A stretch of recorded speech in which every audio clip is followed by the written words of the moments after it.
नमस्ते बच्चों। आज मैं आप लोगों को क्लास 10 संचयन का पाठ सपनों के से दिन का मैं फुल एक्सप्लेनेशन पढ़ाने जा रही हूँ। पार्ट 1 में बना चुकी हूँ, यह पार्ट 2 है। पार्ट 1 देखने के लिए आप ऊपर दिए गए आई बटन पर क्लिक करके देख सकते हैं, या नीचे दिए गए डिस्क्रिप्शन बॉक्स में देख सकते हैं, या प्लेलिस्ट में जाकर देख सकते हैं।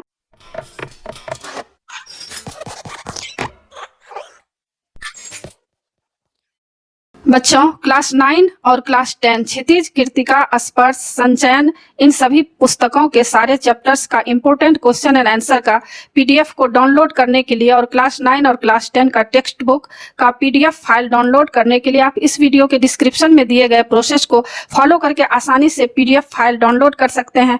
अगर आपके पास टेक्स्ट बुक और इम्पोर्टेंट नोट्स नहीं है तो आप इस पीडीएफ फाइल को डाउनलोड करके आसानी से पढ़ाई कर सकते हैं और अच्छे मार्क्स ला सकते हैं।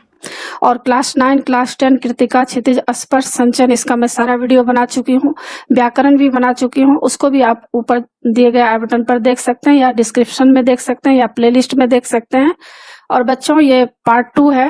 पार्ट 1 में हम लोगों ने देखा कि लेखक अपने बचपन की यादों को किस तरह जिक्र किए हैं, किस तरह बच्चों के साथ खेला करते थे, फिर ननिहाल जाते थे, नानी के साथ किस तरह वहाँ अच्छे ढंग से खाना पीना खाते थे, और फिर स्कूल में पीटी मास्टर साहब उनको किस तरह शाबाशी दिए थे। यह सब पार्ट 1 में हमने देखा।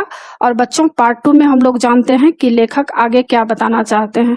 तो लेखक कह रहे हैं कि हर वर्ष अगली श्रेणी में प्रवेश करते समय मुझे पुरानी किताबें मिला करती थी।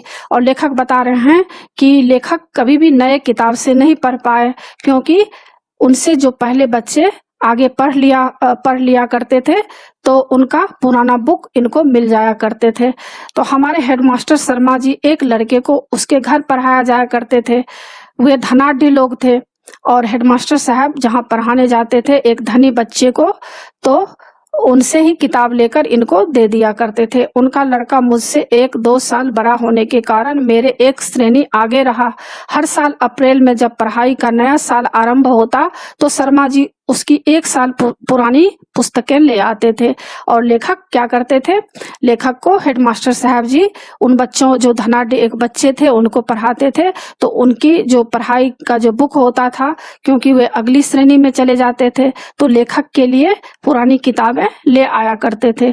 हमारे घर में किसी को भी पढ़ाई में दिलचस्पी नहीं थी। लेखक यहाँ बता रहे हैं कि लेखक के घर में पढ़ाई के प्रति कोई भी रुचि नहीं थी। यदि नई किताबें लानी पड़ती, जो तब 2 रुपए में आ जाया करती, तो शायद इसी बहाने पढ़ाई तीसरी चौथी श्रेणी में ही छूट जाती।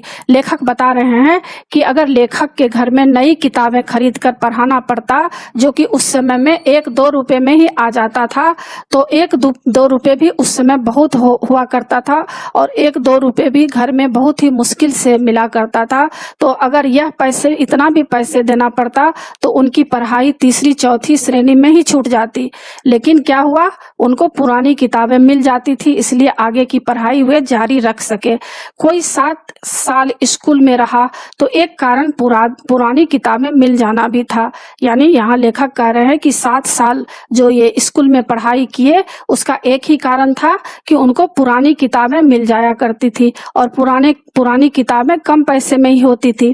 कापियां, पेंसिलों, होल्डर या स्याही दवात में मुश्किल से 1-2 रुपए साल भर में खर्च हुआ करता था। और उस समय कॉपी, पेंसिल, होल्डर और स्याही दवात जो होता है, लिखने के लिए सामान होता है, वह मुश्किल से 1-2 रुपये साल में खर्च हुआ करता था। परंतु उस जमाना में 1 रुपया भी बहुत बड़ी रकम हुआ करती थी। यानी लेखक उस समय की बात बता रहे हैं जिस समय 1 रुपया भी काफी बड़ी संपत्ति हुआ करती थी। 1 रुपए में 1 सेर घी आया करता था। यानी लेखक कह रहे हैं कि 1 रुपया में 1 किलो लोग घी खरीदते थे, और 2 रुपए की 1 मन यानी 40 सेर गदम, मतलब 40 सेर, 2 रुपया में 40 किलो लोग अनाज खरीदते थे। इसी कारण खाते पीते घर के लड़के ही स्कूल जाया करते थे।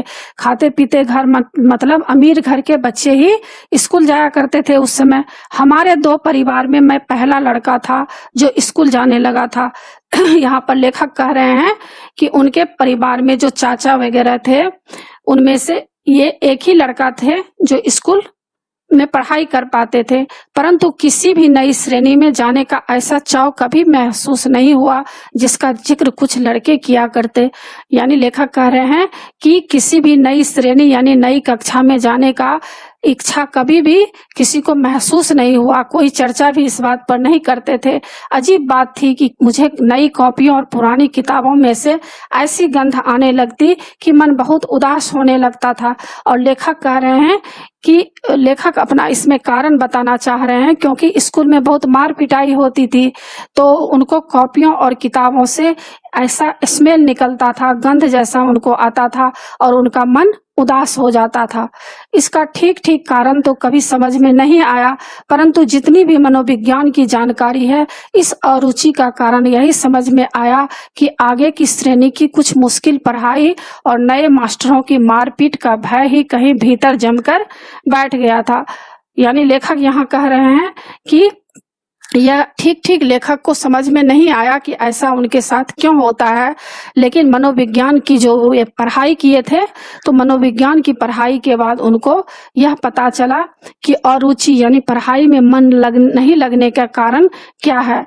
तो और उनके भीतर मास्टर जो उस समय मारपीट किया करते थे, यह बच्चे लोगों के मन में घर कर गया था, मन में बैठ गया था, जिसके वजह से उन लोगों को पढ़ाई में दिलचस्पी नहीं हो रही थी। किताब कॉपियों से एक अजीब तरह की गंध जैसे महसूस हो रहा था। सभी तो नए ना होते थे, परंतु 2-3 हर साल ही वह होते जो कि छोटी श्रेणी में नहीं पढ़ाते थे। लेखक यहाँ कह रहे हैं कि उन्हें जो भी टीचर पढ़ाते थे वे सभी तो नए नहीं होते थे, मतलब उसमें से कोई कोई नए होते थे, परंतु 2-3 हर साल ही वह होते जो कि छोटी श्रेणी में पढ़ाते थे। 2-3 टीचर ऐसे होते थे जो पिछले श्रेणी में पढ़ाए होते थे, वे भी बच्चों के साथ मारपीट किया करते थे। तो ये सब बातें लेखक बताना चाह रहे हैं। कुछ ऐसी भावना थी कि अधिक अध्यापक एक साल में ऐसी अपेक्षा करने लगते जैसे हम हरफन मौला हो गए हों। और लेखक कभी कभी बता रहे हैं कि अध्यापक जो थे, उनके टीचर एक साल में इतने अधिक उम्मीद करने लगते थे, अपेक्षा मतलब बच्चों से उम्मीद करते थे कि बहुत सारे जानकारियां एकत्र कर लिया होगा, और उनको ऐसा लगता था, हरफन मौला उसको बोलते हैं जो हर क्षेत्र में आगे हो, यानी सर्वगुण संपन्न व्यक्ति को हरफन मौला कहा जाता है। तो यहाँ पर लेखक कह रहे हैं कि टीचर को ऐसा उम्मीद लग रहा था जैसे कि हम सर्वगुण संपन्न हो गए हैं, हमें सारा चीज याद हो गया है, हमें सब कुछ आता है। यदि उनकी आशाओं पर पूरे नहीं हो पाते तो कुछ तो जैसे चमड़ी उधेड़ देने को तैयार रहते, और कुछ टीचर उसमें से ऐसे थे जो चमड़ी उधेड़ देना मतलब बहुत पीटते थे, मारते थे। इन्हीं कुछ कारणों से केवल किताब कॉपियों की गंध से ही नहीं, बाहर के बड़े गेट के 10-15 गज दूर स्कूल के कमरों तक रास्ते के दोनों तरफ जो अलियार के झाड़ उगे थे, उनकी गंध भी मन उदास कर दिया करती थी। अब लेखक यहाँ अपने दुख को व्यक्त कर रहे हैं। वे कह रहे हैं कि यदि उनकी आशाओं पर, यानी उनको टीचर को बहुत उम्मीद रहता था कि ये बच्चे बहुत पढ़ लिए होंगे, और जो जवाब नहीं देते थे तो उन्हें बहुत मारपीट करते थे, और इसी कारण उन लोगों को किताब और कॉपियों से कोई गंध जैसा ऐसा महसूस होता था। और यहाँ तक कि बाहर के बड़े गेट के 10-15 गज दूर स्कूल के कमरों तक के रास्ते के दोनों ओर, मतलब गली की तरह लंबा रास्ता जो था, वहां पर झाड़ उगे हुए थे, तो उनकी गंध भी जो उनको आती थी तो उनका मन को क्या करता था, उदास कर देता था। परंतु स्कूल 2 कारणों से अच्छा भी लगता था। मास्टर प्रीतम चंद जब हम स्काउटों को पैरेड करवाते तो लेफ्ट राइट की आवाज या मुंह से ली हुइसल से मार्च कराया करते, और लेखक को कुछ कारणों से स्कूल अच्छा भी लगता था। एक कारण उनमें से यह था कि प्रीतम चंद स्काउटों को पैरेड करवाते थे, लेफ्ट और राइट की आवाज आती थी, और मुंह में सीटी लेकर जब वे घुमा करते थे तो ये चीज उनको अच्छा लगता था। फिर राइट टर्न या लेफ्ट टर्न या अबाउट टर्न कहने पर छोटे छोटे बूटों की एरियों पर दाएं बाएं या एकदम पीछे मुड़कर बूटों की ठक ठक करते अकर कर चलते तो लगता जैसे हम विद्यार्थी नहीं, बहुत महत्वपूर्ण आदमी हो, फौजी जवान हो।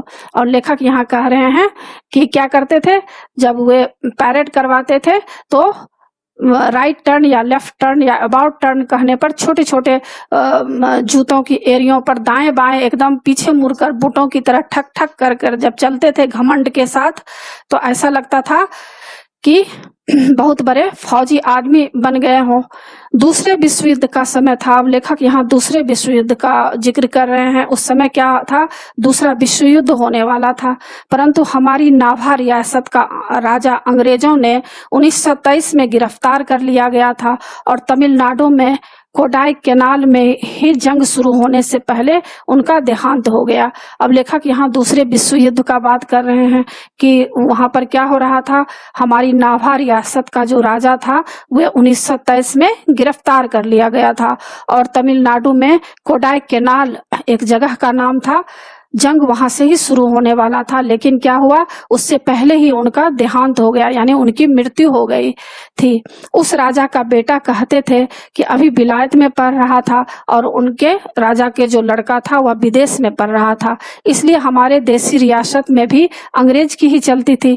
फिर भी राजा के न रहते अंग्रेज हमारी रियासत के गाँव में जबरन भर्ती नहीं करा पाया था।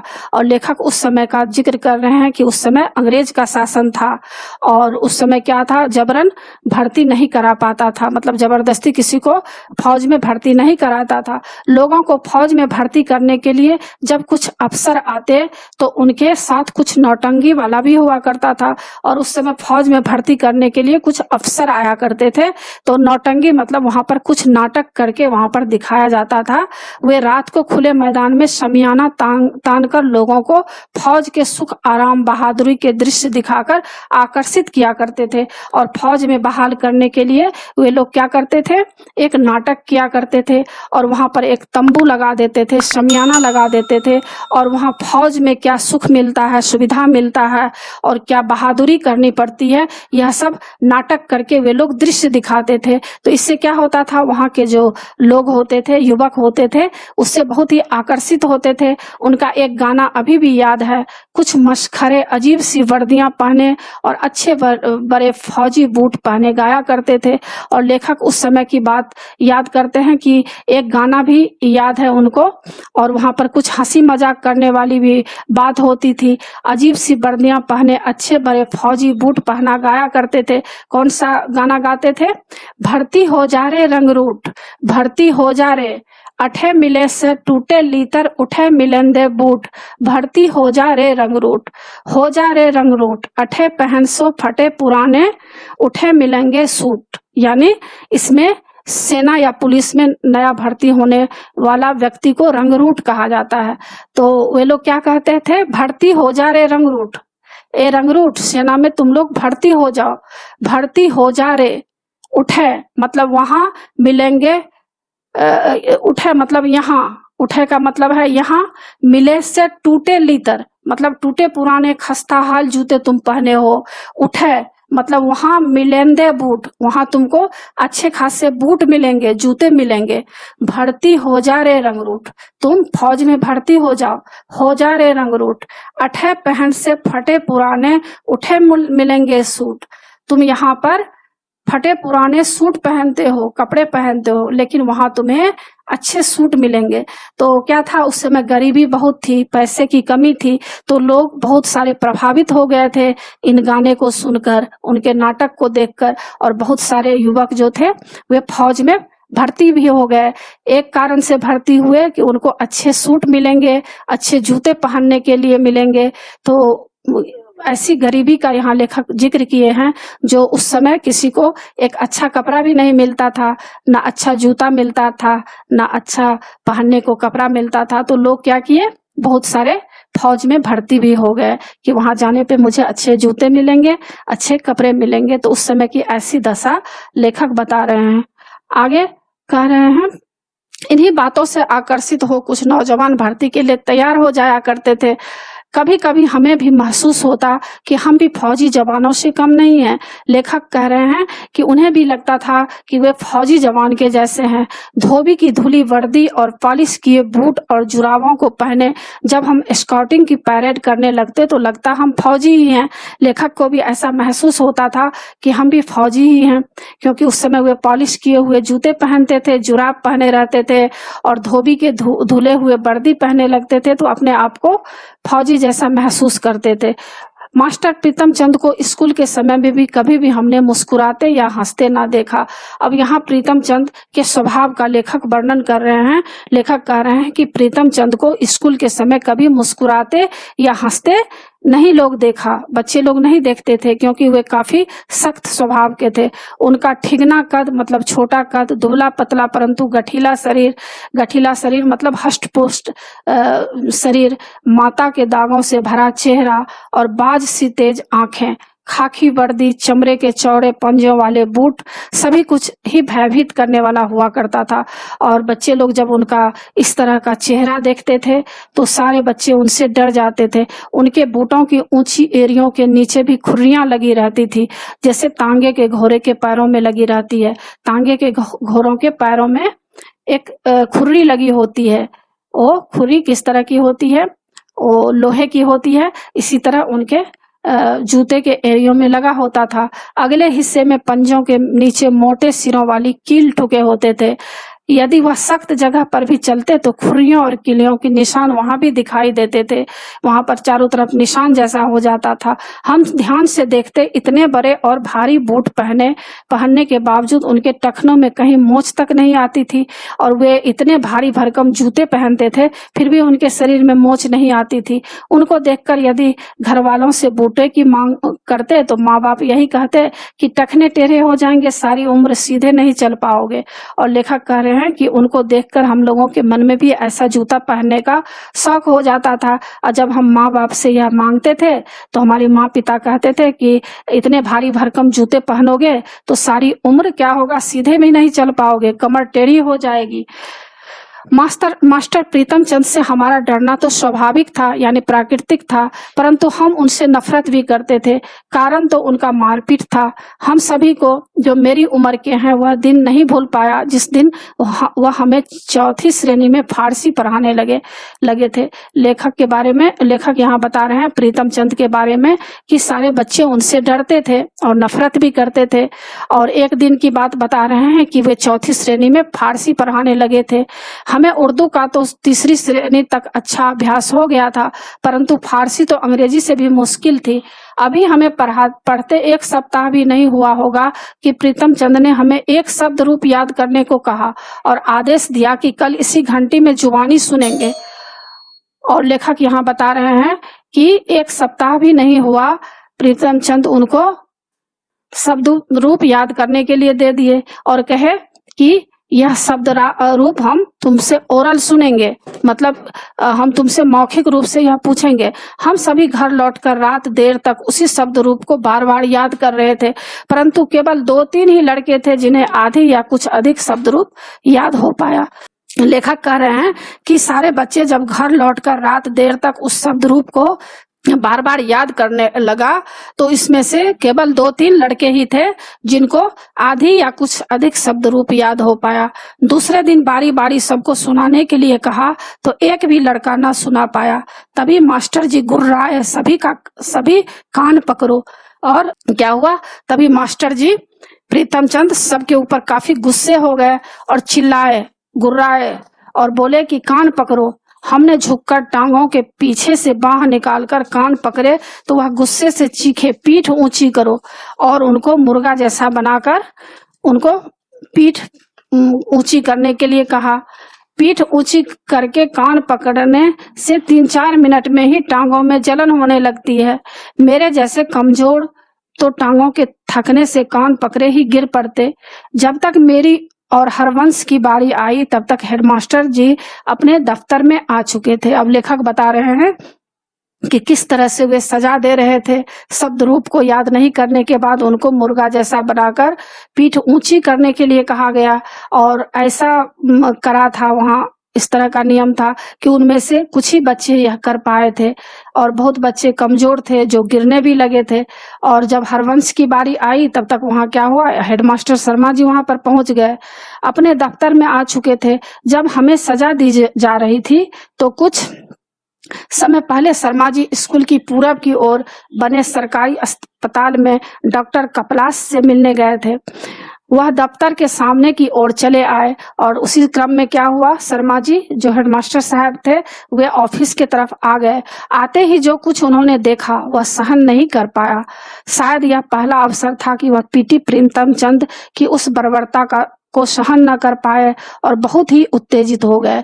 और जो यहाँ पर प्रीतमचंद बच्चों के साथ इस तरह का व्यवहार कर रहे थे, तो यह देखकर क्या हुआ, प्रीतमचंद का व्यवहार देखकर शर्मा जी हेडमास्टर साहब काफी उत्तेजित हो गए, काफी ही गुस्सा हो गए उनकी बर्बरता को देखकर, यानी जंगलीपन, उसकी असभ्यता, इस तरह के जो व्यवहार कर रहे थे, इस व्यवहार को देखकर शर्मा जी काफी गुस्से में आ गए।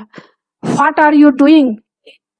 Is it the way to punish the students of 4th class? Stop it at once.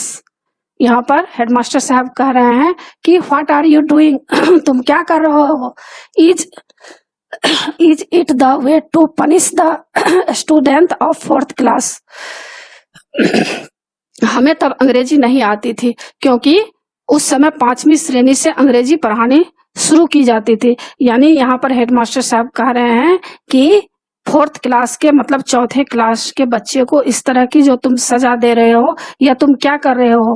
तो लेखक बता रहे हैं कि तब उनको अंग्रेजी नहीं आती थी क्योंकि उस समय 5वीं श्रेणी से अंग्रेजी पढ़ानी शुरू हो जाती थी।